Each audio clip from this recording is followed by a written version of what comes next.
നമസ്കാരം ഗൈസ്. നമ്മുടെ അനുമോൾ എന്ന് പറയുന്ന വ്യക്തി, ആദ്യം തന്നെ ഞാൻ നിങ്ങളോട് പറയണത്, ഒരു മനുഷ്യജന്മാണ്. ഫസ്റ്റ് ഓഫ് ഓൾ അതിനൊരു കുടുംബവും ലൈഫും ഇനി മുന്നോട്ട് ഒരുപാട് കാര്യങ്ങളുണ്ട്. ഓക്കെ, അപ്പോ ബിഗ് ബോസ് സീസൺ 7 ഒരു കണ്ടസ്റ്റന്റ് ആണ് അനുമോൾ എന്ന് പറയുന്നത്. അനുമോളുടെ ഫാമിലിയും കാര്യങ്ങളായിട്ട് ജോലി ചെയ്ത് അനുമോളുടെ കാര്യങ്ങൾ ചെയ്ത് മുന്നോട്ട് പോകുന്നു. ഇവിടെ ആർക്കും ഒരു ദ്രോഹവും അനുമോൾ കറന്റ്ലി ചെയ്യുന്നില്ല.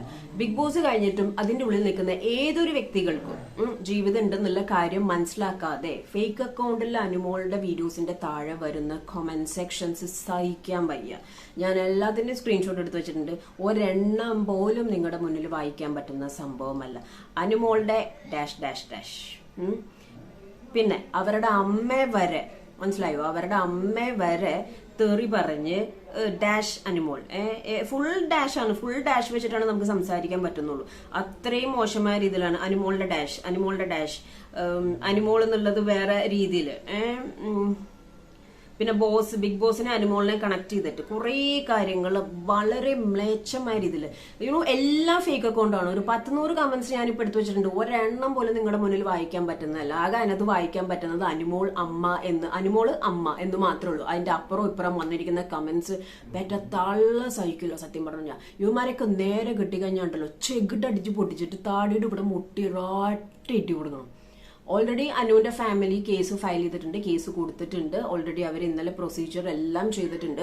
ഇത് ഫേക്ക് അക്കൗണ്ട് ആയതുകൊണ്ട് തന്നെ എത്ര മുന്നോട്ട് പോകുമെന്ന് അറിയാൻ പറ്റില്ല. പക്ഷെ എന്ത് തന്നെയാണെങ്കിലും അവരെ കൊണ്ട് പറ്റാവുന്ന രീതിയിൽ അവർ മാക്സിമം ചെയ്യും. കാരണം എന്ന് വെച്ച് കഴിഞ്ഞാൽ ഇത്രയും ഒരു സൈബർ ബുള്ളിങ് എനിക്ക് തോന്നുന്നത് സീസൺ 4 ഒരു ലേഡി വിന്നറിന് ഇതേപോലെ സൈബർ ബുള്ളിങ് ഫേസ് ചെയ്യേണ്ടി വന്നിട്ടുണ്ട്. അതുപോലെ 5ലും 4ലും എല്ലായിടത്തും ഇതേപോലത്തെ ഇത് ബുള്ളി ചെയ്യേണ്ടി വന്നിട്ടുണ്ട്. പക്ഷേ ഇത്രയും മ്ലേച്ഛമായ രീതിയിൽ ഇതെങ്ങനെ ഇവന്മാരെ ടൈപ്പ് ചെയ്യണമെന്ന് അറിയാൻ പാടില്ല. ഇവന്മാർക്കില്ല അമ്മയും പെങ്ങളെന്ന് ആലോചിക്കുക, അല്ലെങ്കിൽ ഇവന്മാർ വീട്ടിൽ പോയിട്ട് അവരുടെ അമ്മയെ അമ്മന്ന് എങ്ങനെ വിളിക്കണമെന്ന് അറിയില്ല. ഇതെങ്ങനെ ടൈപ്പ് ചെയ്യുന്നു എനിക്ക് മനസ്സിലാവുന്നില്ല.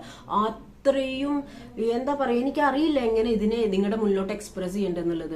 ഇതൊക്കെ വൻസ് തൂക്കി മുന്നിൽ കിട്ടി കഴിഞ്ഞാണ്ടല്ലോ, ലൈക്ക് കേസിനൊന്നും പോണേക്കാൾ മുമ്പ് വലിച്ചു കീറുകയാണ് ചെയ്യേണ്ടത്. കാരണം ഒരു കുടുംബത്തിനും ഒരാൾക്കും അക്സെപ്റ്റ് ചെയ്യാൻ പറ്റില്ല. ഓക്കെ, ഇത് അവര് പറയുന്നത് അനീഷിന്റെ ആർമിയാണ് ചെയ്യുന്നതെന്നാണ്. പക്ഷെ എന്ത് തന്നെയാണെങ്കിലും ഒരു പെൺകുട്ടിയുടെ ലൈഫ്, പെണ്ണോ ആണോ എന്തോ ആയിക്കോട്ടെ, അവരെ പറ്റിയിട്ട് ഇത്രയും മോശമായ രീതിയിൽ സംസാരിക്കുന്ന ഇത് കണ്ടു കഴിഞ്ഞാൽ തകർന്നു പോകും. ഈ കമന്റ്സ് കണ്ടാൽ തകർന്നു പോകും. അതേപോലത്തെ കമന്റ് സെക്ഷൻസ് ആണ് വച്ചേക്കുന്നത്.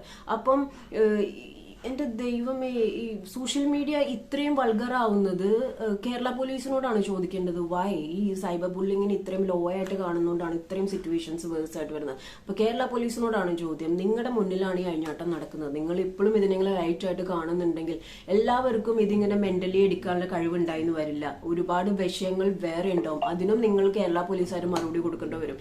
സോ ഫ്രം മൈ സൈഡ് ഞാൻ റിക്വസ്റ്റ് ചെയ്യാണ്, ഇത് എങ്ങനെയാണോ എന്താണോ ഫേക്ക് അക്കൗണ്ട് സൈബർ ബുള്ളിങ് ആളുകൾക്ക് കണ്ടുപിടിക്കാൻ ഒരു ബുദ്ധിമുട്ടില്ല. അതിന് വേണ്ട ഇനിഷ്യേറ്റീവ് എടുത്ത് കണ്ടുപിടിച്ച് ഇവന്മാരെല്ലാവരെയും തൂക്കി അകത്തിട്ടിട്ട് അതിന്റെ രീതിയിൽ പണിഷ്മെന്റ് കൊടുക്കണം എന്നാണ് ഞാൻ പറയുന്നത്. ഇനി മേലെ ഇങ്ങനത്തെ സാധനം ആരും റിപ്പീറ്റ് ചെയ്യരുത്. അവർ ഓൾറെഡി ഫയൽ ചെയ്തിട്ടുണ്ട്. അത് അതിൻ്റെതായ രീതിയിൽ ടേക്കപ്പ് ചെയ്യണമെന്ന് കേരള പോലീസിനോട് ഞാൻ റെസ്പെക്ട് ചെയ്യണം.